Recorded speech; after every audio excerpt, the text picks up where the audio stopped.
द्वितीय चरण में आज लोकसभा के 13 राज्यों के 89 लोकसभा क्षेत्रों में चुनाव आज सायंकाल संपन्न हो जाएगा। कुल मिलाकर के 191 सीटों पर आज सायंकाल तक चुनाव की प्रक्रिया संपन्न हो चुकी होगी।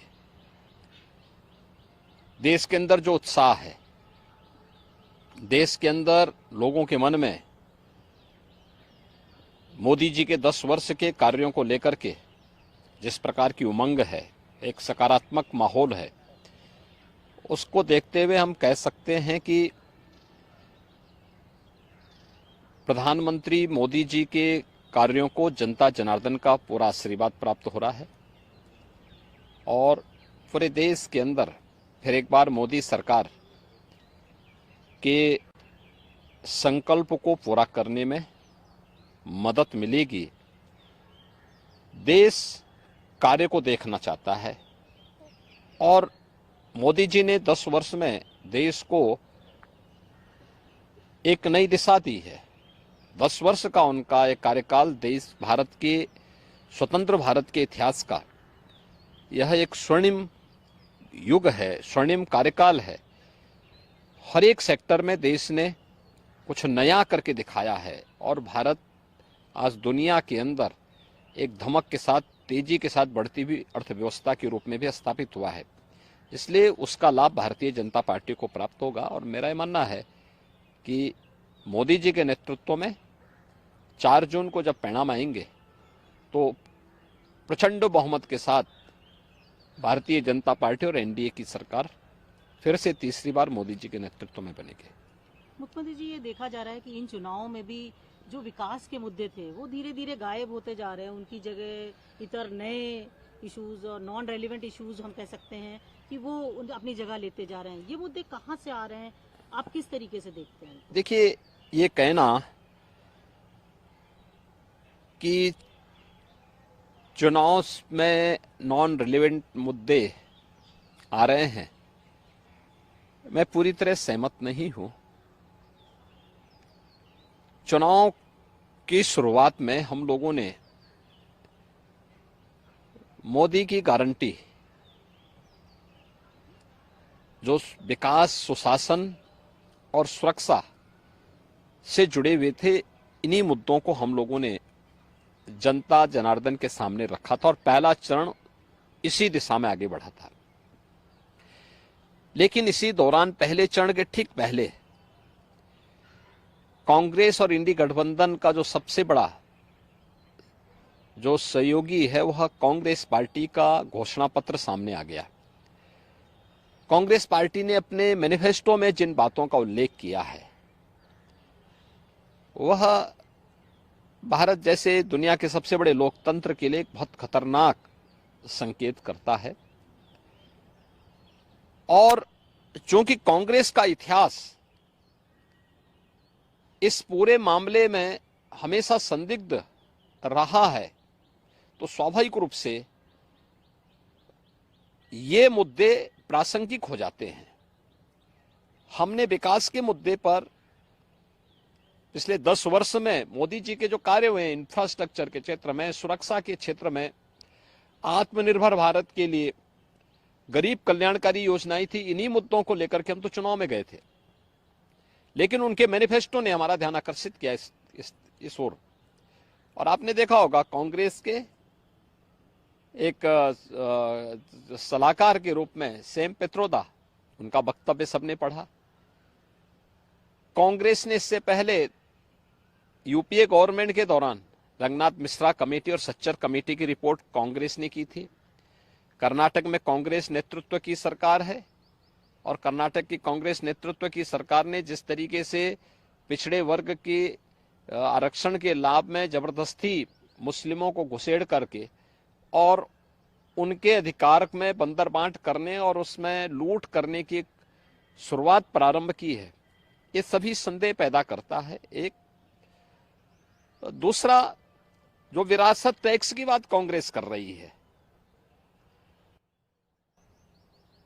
यह भी एक खतरनाक इशारा है।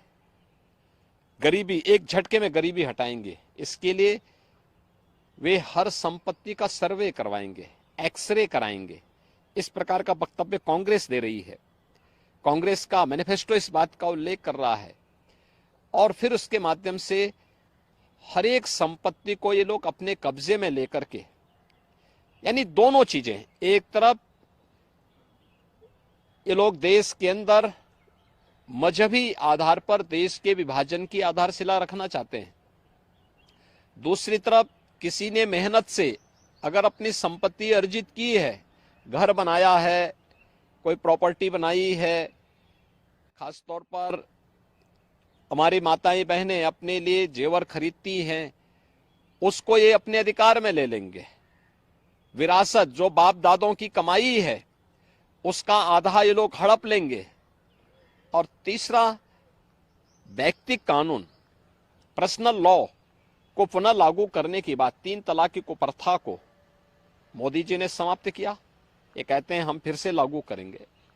यानी महिलाओं का इससे बड़ा अपमान हो ही नहीं सकता। तो स्वाभाविक रूप से इस देश का विभाजन जिन कारणों से हुआ था, अगर कोई राजनीतिक दल आज के दिन पर भी उन मुद्दों का उल्लेख करते हुए देश को उधर ले जाने का प्रयास करेगा तो उसका विरोध हर हाल में होगा। भारत के अंदर नक्सलवाद पूरी तरह समाप्ति की ओर है। अगर नक्सली और माओवादी प्रवृत्ति को फिर से भारत के अंदर पनपाने का प्रयास होगा, उसका पुरजोर विरोध होगा। भारतीय जनता पार्टी इसको कतई स्वीकार नहीं कर सकती। देश के अंदर यहां की जनता जनार्दन की संपत्ति पर, भ्रष्टाचारियों की संपत्तियों के खिलाफ कार्रवाई पहले से सरकार कर रही है। उनके एक एक पाई का हिसाब होगा। लेकिन एक कॉमन मैन को प्रताड़ित करने के लिए उसके खून पसीने की कमाई पर कोई डकैती डालने का प्रयास होगा तो इसको भारतीय जनता पार्टी स्वीकार नहीं कर सकती है। और कांग्रेस और उसके सहयोगी दल देश की राजनीति का तालिबानीकरण करने के पर उतारू हो रखे हैं। देश के अंदर माओवादी दुष्प्रवृत्ति को जबरन थोपने का प्रयास कर रहे हैं और पर्सनल कानून के नाम पर देश की महिलाओं का अपमान करने का प्रयास कर रहे हैं और लोगों की संपत्ति पर जो इनकी कुदृष्टि लगी हुई है, इसलिए ये मुद्दे आए हैं जो आज के परिप्रेक्ष्य में रिलेवेंट हैं।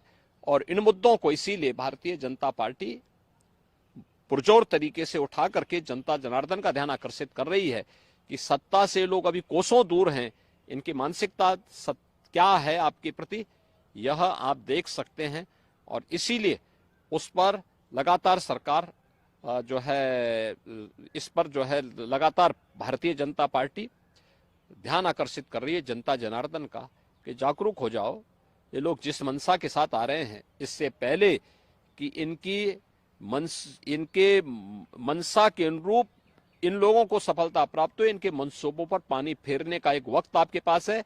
आपका एक वोट देश की तस्वीर और तकदीर को बदलने में निर्णायक साबित होगी और वह आपने 2014 में किया था, क्योंकि 11, 12, 13 में तत्कालीन केंद्रीय मंत्री पी चिदम्बरम बार बार वरासत टैक्स की बात कर चुके थे। आज वही बात तो सैम पित्रोदा कह रहे हैं। इसीलिए इन चीजों को लेकर के आज फिर से जनता जनार्दन को बार बार कहा जा रहा है कि वो कांग्रेस के इन मंसूबों पर समय रहते अपने वोट के माध्यम से पानी फेरने का काम करें, अन्यथा यह गठबंधन देश के लिए भी, कॉमन मैन के लिए भी और आदि आबादी के लिए भी भयंकर खतरा पैदा कर सकता है। देखिए,